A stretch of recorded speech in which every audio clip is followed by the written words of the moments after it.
अस्सलाम वालेकुम students, welcome to Arfaz Logic Lounge. आज हम अपना नेक्स्ट टॉपिक स्टार्ट करने वाले हैं जो हमारे पास है इंटीग्रेशन बाय पार्ट्स। आज हम सीखेंगे कि हम अगर दो हमारे पास फंक्शंस दिए हुए हों एक इंटेग्रल के अंदर जो आपस में मल्टीप्लाई हो रहे हों तो आप उसकी इंटीग्रेशन कैसे कर सकते हैं। उसके लिए हम एक थ्योरम पढ़ेंगे पहले जिसका नाम है इंटीग्रेशन बाय पार्ट्स। इस थ्योरम की स्टेटमेंट लिखी हुई है कि if u and v are two functions of x, u और वी क्या है, दो आपके पास फंक्शन है एक्स के। तो आपके पास ये थ्योरम क्या कहता है, अगर आप यू और वी दोनों आपस में जो फंक्शंस हैं आपस में मल्टीप्लाई हो रहे हैं और उनकी इंटीग्रेशन करनी है तो उनकी इंटीग्रेशन के लिए क्या फार्मूला होगा।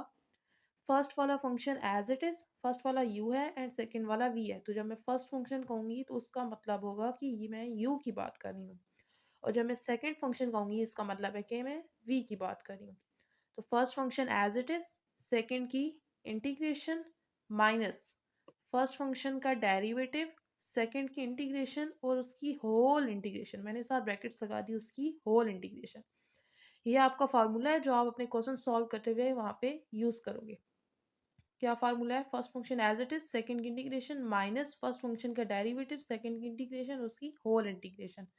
अब हम इस थ्योरम को प्रूव करते हैं कि ये थ्योरम किस तरह से आया है आपके पास या क्या आपके पास लॉजिक बनी है, कहाँ से आया है। तो सबसे पहले देखिए मैंने लेट कर लिया कि ये जो यहाँ पे फार्मूला के अंदर इंटीग्रेशन ऑफ वी दी हुई है ना, मैंने उसको अभी डब्ल्यू की इक्वल लेट कर लिया। अब मैं इसको डिफ्रेंशिएट करूँगी विद रिस्पेक्ट टू एक्स। जब मैं यहाँ वी को डिफ्रेंशिएट करूँगी, यहाँ पे डी बाई डी एक्स लिखूँगी तो डेरिवेटिव और इंटेग्रल आपस में कैंसिल हो जाएंगे तो सिर्फ वी रह जाएगा और यहाँ पे एक्स की रिस्पेक्ट से डिफ्रेंशिएट करूँगी तो मेरे पास आ जाएगा D by d x W. यहाँ तक हो गया। उसके बाद अब मैंने वी को तो ले लिया, डब्ल्यू वी को मैंने डब्ल्यू ले लिया, तो यहाँ पे मैंने यू और डब्ल्यू ले ली, दो फंक्शन है आपस में मल्टीप्लाई हो रहे हैं। सबसे पहले क्या करेंगे, हम इनको डिफ्रेंशिएट करेंगे। इसके लिए आपने चैप्टर 2 में पढ़ा होगा प्रोडक्ट रूल। प्रोडक्ट रूल क्या कहता है, first function as it is second का derivative plus second function as it is first का डेरिवेटिव। तो मैंने भी ऐसा किया, first function as it is रखा, सेकंड डब्ल्यू था उसका एक्स रिस्पेक्ट से डेरिवेटिव ले लिया, प्लस सेकंड फंक्शन जो मैंने है वो एज इट इज रखा और जो फर्स्ट फंक्शन है उसका मैंने एक्स रिस्पेक्ट से डेरिवेटिव ले लिया। तो सबसे पहले मैंने क्या किया, v को w की इक्वल लेट किया, उसके बाद v की वैल्यू निकाली, उसके बाद मैंने u और w को डिफरेंशिएट कर लिया विद रिस्पेक्ट टू x, यहाँ पे मैंने प्रोडक्ट रूल लगा लिया। अब मैं क्या करूँगी, दोनों साइड पे इस इंटीग्रेशन का साइन लगा दूंगी, इंटेग्रल लगा दूंगी, इंटीग्रेट करूँगी दोनों साइड को विद रिस्पेक्ट टू x। जब मैं यहाँ पे इंटेग्रल का साइन लगाऊंगी तो डेरिवेटिव और इंटेग्रल आपस में कैंसिल हो जाएंगे तो मेरे पास u और w रह जाएगा और यहाँ पे क्या होगा, इसके साइड पे इंटेग्रल का साइन आ जाएगा तो वो आ गया और ये मैंने ब्रैकेट के अंदर शो करा दिया। अब इंटेग्रल में मैंने आपको बताया था कि इंटेग्रल दोनों के साथ अगर दो टर्म्स हों या दो से ज़्यादा हों, आपस में प्लस हो रही हों या माइनस हो रही हों, तो इंटेग्रल इनके साथ सेपरेट सेपरेट हो जाता है। तो फर्स्ट टर्म है u इंटू डी डब्ल्यू ओवर डी एक्स, इसके साथ इंटेग्रल सेपरेट हो गया, plus w into d u by d x, इसके साथ इंटेग्रल सेपरेट हो गया। अब डी डब्ल्यू बाई डी एक्स इसकी वैल्यू मैंने यहाँ पे निकाली थी, मेरे पास v की इक्वल थी, डी डब्ल्यू बाई डी एक्स वी की इक्वल थी, तो मैंने यहाँ पर पुट कर दी। ठीक हो गया, यहाँ पे मैंने पुट कर दी v की इक्वल, डी डब्ल्यू बाई डी एक्स को मैंने v की इक्वल पुट कर दिया। अब मुझे जो थ्योरम प्रूफ कराना था उसे मुझे इंटीग्रेशन करनी थी, integration u v d x. Left side पे ये वाली चीज़ थी और राइट साइड पे हमारी थ्योरम की जो मैथमेटिकल फॉर्म थी वो लिखी हुई थी, लेफ्ट साइड पे ये चीज़ थी।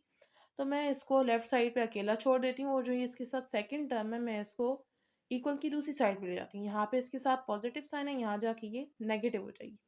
तो उसी स्टेटमेंट को मैंने यहाँ पे स्टेट करके लिख लिया, लेफ्ट साइड इधर लिख ली और ये राइट साइड वाली जो है ना वो इधर लिख ली। अब देखें डब्ल्यू को मैंने पुट किया था, ये देखें डब्ल्यू को मैंने पुट किया था इंटीग्रेशन ऑफ v की इक्वल, तो अब मैं ये जो वैल्यू निकल आई है मैं w की जगह दोबारा से ये बैक सब्स्टिट्यूशन कर दूंगी, मैं यहाँ पे पुट कर दूंगी। तो मैंने क्या किया, w की जगह पर integration of v D of x put कर दिया और यहाँ पे भी w की जगह पे integration of v D of x put कर दिया। ठीक हो गया, ये थ्योरम था जिसकी स्टेटमेंट हमने प्रूव करनी थी, ये वाली ये आ गई है। सबसे पहले हमने v की वैल्यू निकाली, फिर डिफ्रेंशिएट किया प्रोडक्ट रूल लगा के, उसके बाद इंटीग्रेट किया दोनों साइड से और उसके बाद जो भी हमने w को लेट किया था इंटीग्रेशन ऑफ v वो मैंने बाकी जो है ना दोबारा से पुट कर दी। तो यहाँ पे ये आपका थ्योरम प्रूव हो गया और ये थ्योरम आपका इतना ही था। अब ये आपकी जो एक्सरसाइज नंबर 4.3 है और एग्जांपल्स हैं इसकी, उनके अंदर आपके पास यूज़ होगा। आपने जो अभी ये थ्योरम पढ़ा, इसमें आपके पास u और v दो चीज़ें आ रही थी, दो फंक्शंस आ रहे थे। अब आपको अगर एक क्वेश्चन दिया हुआ हो, फॉर एग्जांपल ये आपके पास क्वेश्चन है, अब आपको कैसे पता चलेगा कि u किसको चूज़ करना है, v किसको चूज़ करना है? आपको तो नहीं पता। तो इसके लिए एक फार्मूला बनाया गया है जिसका नाम है आईलेट। क्या नाम है? आईलेट। आई कहते हैं हम इन्वर्स को, एल फॉर लॉगरिथम, ए से अलजेब्रिक, टी से ट्रिग्नोमेट्रिक और ई से एक्सपोनेंशियल। ये हमारे पास प्रायोरिटी ऑर्डर है यू का, कि किस ऑर्डर में होंगे यू को, कब प्रायोरिटी ज़्यादा दी जाएगी। आप अभी क्वेश्चंस करेंगे, नेक्स्ट एग्जांपल्स में करवा रही हूँ, उसमें आपको डिटेल से बताऊंगी, आपको साथ साथ समझ आता जाएगा। जैसे फॉर एग्जांपल ये फर्स्ट क्वेश्चन है, इसमें देखें एक्स साइन एक्स। एक्स हमारे पास क्या है? एक अलजेब्रिक टर्म है यानी ए है, और साइन एक्स क्या है हमारे पास? एक ट्रिग्नोमेट्रिक टर्म है यानी कि टी है। तो देखें यहाँ पे ए पहले आ रहा है, टी बाद में आ रहा है। हमने जो इस फार्मूला के अकॉर्डिंग जो पहले आ रहा होगा उसको यू कंसीडर करना है, ये कि यू की प्रायोरिटी के लिए ये फार्मूला बनाया गया है। तो यहाँ पे एक्स जो अलजेब्रिक है वो पहले आ रहा है और टी साइन एक्स ट्रिग्नोमेट्रिक है वो बाद में आ रहा है। इसका मतलब है हम यू जो है ना अलजेब्रिक वाली टर्म को कंसीडर करेंगे। जो यहाँ आपके पास पहले आ रही होगी आप उसको यू कंसीडर करेंगे, और जो बाद में आ रही होगी आप उसको वी कंसीडर करेंगे। तो इसलिए देखें यहाँ पे मैंने लिखा भी है, we take u is equal to x. U को हम एक्स लेंगे और वी के लिए हम साइन एक्स लेंगे। अब आपने फार्मूला पढ़ा था जब इंटीग्रेशन बाय पार्ट्स का थ्योरम पढ़ा है आपने, उसमें आपको इसके अंदर क्या चाहिए? एक तो आपको इंटीग्रेशन ऑफ वी चाहिए और एक आपको यू का डेरिवेटिव चाहिए। तो वो मैंने फार्मूला अप्लाई करने से पहले ही मैंने यहाँ पे निकाल लिया है अलग से, ताकि बाद में क्वेश्चन के अंदर ना निकालना पड़े। तो यू का डेरिवेटिव चाहिए एक्स की रिस्पेक्ट से, तो मैंने यहाँ यू का डेरिवेटिव ले लिया with respect to x. X की रिस्पेक्ट से डेरिवेटिव लूँगी तो यहाँ पे 1 आ जाएगा, और वी की इंटीग्रेशन करनी है तो वी हमारे पास साइन एक्स है। साइन एक्स की डायरेक्ट इंटीग्रेशन होती है माइनस कॉस एक्स, पॉसिबल है तो मैंने वो लिख दिया। अब मैं यहाँ पे फार्मूला लगा लूँगी इंटीग्रेशन बाय पार्ट्स का, जो कि मैंने आपको अभी बताया है।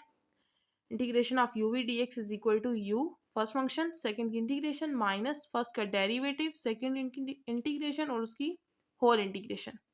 अब यहाँ पे मैं वैल्यूज पुट कर दूँगी। यू हमारे पास क्या था? एक्स था, एक्स पुट कर दिया। इंटीग्रेशन ऑफ वी हमारे पास क्या थी? माइनस कॉस एक्स पुट कर दी, माइनस इंटेग्रल का साइन, यू का derivative with respect to x मेरे पास 1 आया, 1 पुट कर दिया। इंटीग्रेशन ऑफ वी मेरे पास माइनस कॉस आई है, वो भी पुट कर दी। नेक्स्ट स्टेप में क्या हुआ? माइनस बाहर आके मल्टीप्लाई हो गया, माइनस एक्स कॉस एक्स आ गया। यहाँ पे जो माइनस था वो बाहर वाले माइनस से मल्टीप्लाई हो गया, तो माइनस माइनस प्लस हो गया, cos of x D x. यहाँ पे अब देखें माइनस एक्स कॉस एक्स तो एज इट इज आएगा। कॉस एक्स की इंटीग्रेशन करनी है, कॉस एक्स की इंटीग्रेशन होती है साइन एक्स। इंटीग्रेशन हो चुकी है तो इसलिए मैंने आपको बताया, साथ हम कांस्टेंट ऑफ इंटीग्रेशन यानी सी लगा देते हैं। तो ये आपकी एग्जांपल नंबर 8 थी, जिसमें दो फंक्शन थे एक्स और साइन एक्स, आपस में मल्टीप्लाई हो रहे थे, तो हमने उनको सॉल्व किया इंटीग्रेशन बाय पार्ट्स की फार्मूला से। नेक्स्ट हमारे पास आती है एग्जांपल नंबर 8। यहाँ पर आप देखें आपको क्वेश्चन दिया हुआ है integral x power 4 natural log of x. सबसे पहले तो आपने इसको आई की इक्वल लेट कर लेना है। अब यहाँ पे भी आपने देखना है कि यू किसको कंसीडर करें हम और वी किसको कंसीडर करें। फार्मूला था ILATE, let L, L का मतलब है लॉगरिथम, और ये देखें ये आपके पास अलजेब्रिक टर्म है, एक्स पावर 4 अलजेब्रिक टर्म है आपके पास। तो आई लेट फार्मूला में एल पहले आता है और ए बाद में आता है। ये हमारे पास एल है and this is a algebraic term.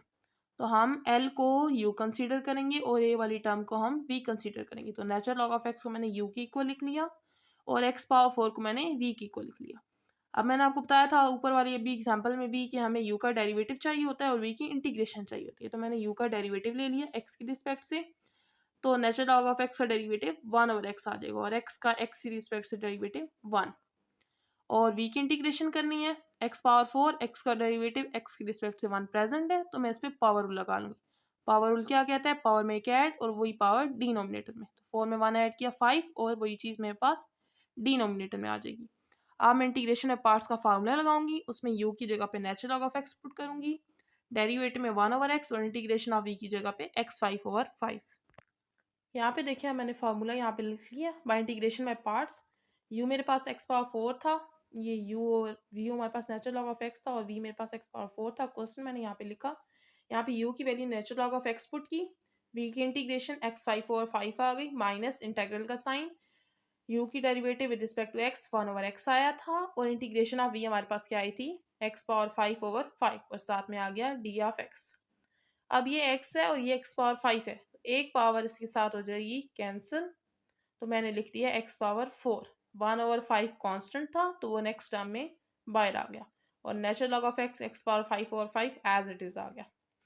ठीक हो गया, यहाँ तक तो इसकी इंटीग्रेशन हो चुकी है, तो अगले स्टेप में भी x power 5 over 5 natural log of x minus 1 over 5 as it is आएगा।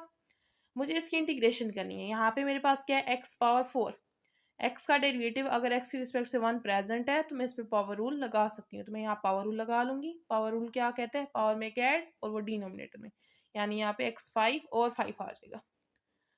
नेक्स्ट स्टेप में मैंने क्या किया, x पावर 5 और 5 नेचुरल लॉग ऑफ x को एज इट इज लिखा, माइनस यहाँ पे x पावर 5 को 1 से मल्टीप्लाई किया, x पावर 5 आ गया, और नीचे देखें 5 और 5 आपस में मल्टीप्लाई हुए थे तो आंसर आ गया 25 plus constant of integration. Next step में मैंने क्या किया, यहाँ पे कॉमन ले लिया। देखें एक टर्म ये है हमारे पास और एक टर्म ये है, इस टर्म में भी हमारे पास x पावर 5 है, इस टर्म में भी है। एक जो टर्म है फर्स्ट वाली, इसमें भी हमारे पास 5 है और इसमें भी अगर हम कॉमन लें तो 5 आ सकता है, तो मैंने वो चीज़ कॉमन ले ली। अंदर क्या बचा, natural log of x minus यहाँ पे 1 और 5 से 25 होता है तो 5 कॉमन लिया तो मेरे पास आ जाएगा 5। Example number 8 done. अब आती है एग्जाम्पल नंबर 9। ये आपके पास एग्जाम्पल नंबर 9 है। क्या कह रहे हैं, integral sign inverse of x dx। यहाँ पे देखें आपको एक ही टर्म दी हुई है, आप इसको u लेंगे या v लेंगे ये आपको समझने में मुश्किल हो जाएगी, लेकिन कोई बात नहीं, मैं इसको आसान बनाती हूँ। आपके पास एक ही टर्म दी हुई है, अगर एक टर्म दी हुई है इसका मतलब है दूसरी टर्म आपके पास 1 होती है, तो मैं यहाँ पे खुद से ले लूँगी 1 मेरे पास क्या है कांस्टेंट है, तो मैं उसको v कंसीडर करूँगी, और sign inverse of x, inverse आपने आई लेट, आई का मतलब इनवर्स, सबसे पहले इनवर्स पहले आता है, इसका मतलब इनवर्स वाले फंक्शन को आपने u कंसीडर करें, तो मैंने इसको u कंसीडर कर लिया और v को मैंने 1 कंसीडर कर लिया। u का डेरिवेटिव चाहिए होता है और v की इंटीग्रेशन चाहिए होती है, तो u का लिया मैंने डेरिवेटिव, वो आपने याद भी रखना होगा, साइन इनवर्स ऑफ x का होता है 1 over square root of 1 minus x square, और 1 की इंटीग्रेशन x की रिस्पेक्ट से x आ जाएगी। अब मैं दोबारा से इंटीग्रेशन बाय पार्ट्स का फार्मूला लिखूंगी। First function as it is, second integration minus first का डेरिवेटिव, सेकंड की इंटीग्रेशन और उसकी होल इंटीग्रेशन। यहाँ पे मैं वैल्यूज पुट कर दूंगी। u फर्स्ट फंक्शन किसकी इक्वल है, साइन इनवर्स ऑफ x, मैंने पुट कर दिया। इंटीग्रेशन ऑफ v मेरे पास x आई थी तो मैंने यहाँ पे x पुट कर दिया, माइनस इंटेग्रल का साइन, u का derivative with respect to x मेरे पास आया था 1 over square root of 1 minus x square, वो भी पुट कर दिया, और इंटीग्रेशन ऑफ v मेरे पास x आई थी वो भी पुट कर दी।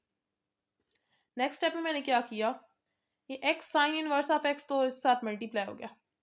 यहाँ पे देखें मैंने आपको बताया था अगर कोई डिनोमिनेटर में जो भी टर्म दी हुई है अगर उसका ऊपर जो है ना डेरिवेटिव प्रेजेंट हो तो हम उस पर पावर रूल भी लगा सकते हैं अगर उसके ऊपर पावर है तो, वरना हम उसको नेचुरल लॉ के साथ लिखते हैं। तो यहाँ पे देखें इसका डेरिवेटिव नीचे वाले टर्म का क्या बनेगा, 1 कांस्टेंट है उसका 0 माइनस एक्स स्क्वायर का डेरिवेटिव क्या आएगा, पावर रूल लगेगा, पावर स्टार्ट पे पावर में से एक कम, पावर की हायर डेरिवेटिव 2x आ जाएगा, साथ में माइनस, इसका मतलब है ऊपर हमें x तो है साथ में -2 चाहिए। तो मैंने नेक्स्ट स्टेप में क्या किया, प्लस बाहर रखा, ये माइनस अंदर ले गई, और 2 चाहिए था तो 2 से मल्टीप्लाई और डिवाइड करवा लिया। अब इसका ऊपर डेरिवेटिव प्रेजेंट है, इसके ऊपर पावर भी है, तो अब इसके ऊपर पावर रूल लगा लेंगे। बाकी चीज़ एज इट इज़ आ गई, x sign inverse of x plus 1/2, ये पावर यहाँ पे 1/2 थी, ऊपर गई तो -1/2।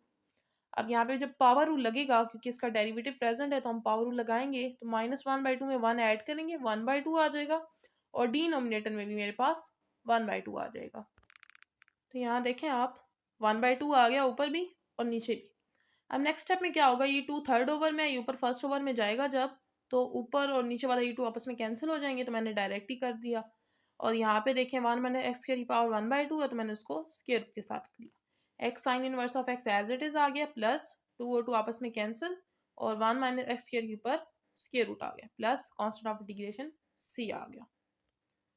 ये एग्जाम्पल नंबर 9 थी। अब आते हैं एग्जाम्पल नंबर 10 की तरफ। एग्जाम्पल नंबर 10 में हमें क्या कह रहा है, I is equal to integral square root of a square plus x square d of x. हमें इसकी इंटीग्रेशन करनी है। यहाँ पे देखें, यहाँ पे भी हमें एक ही फंक्शन दिया हुआ है, तो हमें एक दूसरा हम खुद से ले लेते हैं कि वन है हमारे पास, नहीं हो तो वन होता है। वन तो कांस्टेंट है, उसको हम वी लेंगे इसलिए, और यू हम इसको ले लेंगे square root of a square plus x square. ठीक हो गया। अब क्या होगा, यहाँ पे मुझे u का डेरिवेटिव चाहिए और v की इंटीग्रेशन चाहिए। v की इंटीग्रेशन तो सिंपल है, x की रिस्पेक्ट से x आ जाएगी, और यहाँ पे देखें डेरिवेटिव लिया, यहाँ पे ऊपर पावर है, इसका मतलब यहाँ पावर रूल लगेगा। पावर रूल में क्या होता है, पावर स्टार्ट पे यानी 1/2 स्टार्ट पे आ गया, पावर में से एक कम यानी 1/2 में से 1 माइनस करेंगे तो -1/2 बचेगा। जब -1/2 बचेगा, मैं उसको नीचे ले आई, दोबारा से 1/2 बन गया, और पावर के बाहर डेरिवेटिव, तो ए स्क्वायर तो कांस्टेंट है और एक्स स्क्वायर का आ जाएगा 2x, मैंने लिख दिया।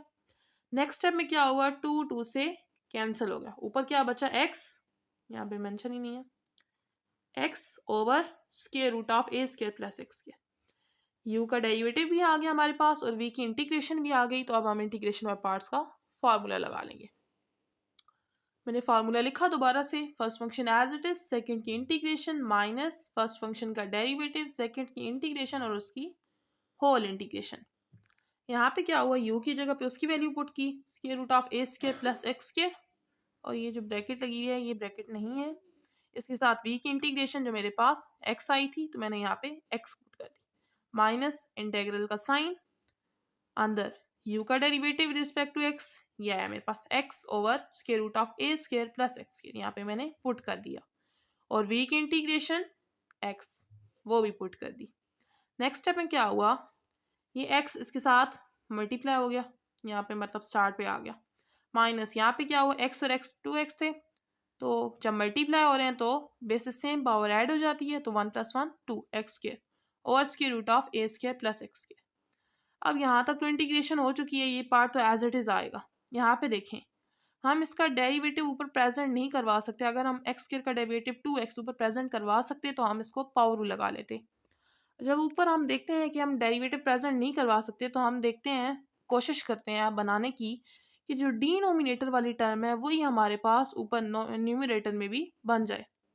तो देखें, ऊपर एक्स स्क्वायर है और नीचे एक्स स्क्वायर के साथ ए स्क्वायर भी है, तो हम क्या करते हैं, खुद से ए स्क्वायर को ऐड भी करवा लेते हैं न्यूमरेटर में और सब्ट्रैक्ट भी करवा लेते हैं। अब देखें, नीचे ए स्क्वायर प्लस एक्स स्क्वायर था, ऊपर भी ए स्क्वायर प्लस एक्स स्क्वायर बन गया। मैंने क्या किया, यहाँ पे इसके साथ डिनोमिनेटर को सेपरेट कर लिया, ये टर्म एज इट इज आ गई, x into square root of a square plus x square, यहाँ पर minus a square plus x square के साथ डिनोमिनेटर मैंने सेपरेट कर लिया, माइनस ए स्क्वायर के साथ डिनोमिनेटर को सेपरेट कर लिया।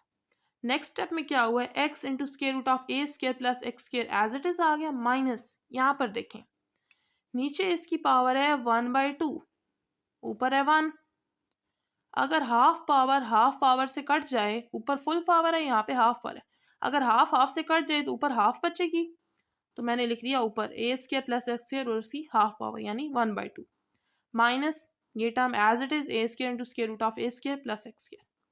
नेक्स्ट टर्म में क्या होगा, मैंने आपको बताया था अगर दो टर्म्स हो, दरम्यान में माइनस हो या प्लस हो, तो हम उनके साथ इंटेग्रल सेपरेट सेपरेट कर लेते हैं। तो एक इंटेग्रल आ जाएगा square root of a square plus x square के साथ, और दूसरा आ जाएगा a square over square root of a square plus x square. लेकिन ये आपने साइन का ध्यान रखना है कि जब आप दूसरा इंटेग्रल अलग करेंगे तो ये माइनस बाहर वाले माइनस के साथ मल्टीप्लाई होके प्लस बन जाएगा। तो इंटेग्रल को जब आप सेपरेट कर लेते हैं तो आप साइंस का जो है ना बेहद ध्यान रखा करें, ताकि आपके क्वेश्चन में मिस्टेक ना हो। तो इंटेग्रल सेपरेट करेंगे और ये माइनस माइनस सेकेंड वाले इंटेग्रल के साथ प्लस का साइन आ जाएगा। यहाँ पे देखिए, मैंने इसको इंटेग्रल को सेपरेट कर लिया, ये टर्म एज इट इज, ये फर्स्ट वाली टर्म थे इसके साथ माइनस का साइन आया और सेकंड वाली के साथ प्लस का साइन आ गया। यहाँ पे ए स्क्वायर ऊपर था, कांस्टेंट था, मैंने उसको बाहर लिख ली, क्योंकि वो कांस्टेंट टर्म कांस्टेंट जो होती है वो हमारे पास इंटेग्रल से बाहर आ जाती है। नेक्स्ट स्टेप में देखें, ये जो हमारे पास है square root of a square plus x square d of x और साथ में इंटेग्रल, ये तो हमारे पास क्वेश्चन ही बन गया दोबारा, क्वेश्चन जो हमारा क्वेश्चन था एग्जाम्पल नंबर 10 वही दोबारा बन गई। तो मैं इसकी जगह पे क्या करूँगी, मैं यहाँ पर आई पुट करूँगी। ठीक हो गया।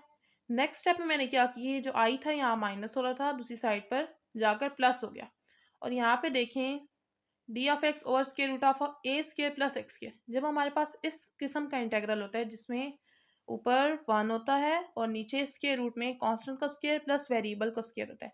तो हम फार्मूला जानते हैं जो हम यूज़ करते हैं वो हमारे पास होता है sine hyperbolic inverse of x by a. X का मतलब होता है वेरिएबल वाली फॉर्म और ए का मतलब होता है कांस्टेंट वाली फॉर्म। यहाँ पे वेरिएबल है ये एक्स और कांस्टेंट है ये, तो मैंने डायरेक्ट पुट कर दिया। जब भी आप फॉर्म देखें इंटीग्रल की जिसमें ऊपर 1 हो और नीचे square root of a square plus x square बन रहा हो, यानी एक कांस्टेंट का स्क्वायर और साथ में वेरिएबल का स्क्वायर, तो आपने बगैर सोचे समझे sign hyperbolic inverse of x by लगा देना। ठीक हो गया। यहाँ पे अगर आपके पास एक्स की जगह कोई और टर्म होती तो आप वो पुट करते हैं, और कांस्टेंट आपके पास 1 2 3 कुछ भी हो सकता है तो वो आप पुट करते हैं, लेकिन यहाँ पे था ये और एक्स तो मैंने वो पुट कर दिया। नेक्स्ट स्टेप में क्या हुआ, आई प्लस आई ऐड होकर 2i हो गए और यहाँ पे ये सारा as it is x into square root of a square plus x square plus a square sine hyperbolic inverse of x by. मुझे तो आई की वैल्यू चाहिए, यहाँ पे 2i है, तो नेक्स्ट स्टेप में मैं क्या करूँगी, 2 को यहाँ पे मल्टीप्लाई हो रहा है इसके साथ, दूसरी साइड पे जाएगा पूरी इक्वेशन के साथ डिवाइड हो जाएगा। यहाँ पे आई रह गया, यहाँ पे एक्स के नीचे भी 2 आ गया into square root of a square plus x square plus a square के नीचे भी 2 आ गया sine hyperbolic inverse of x by A.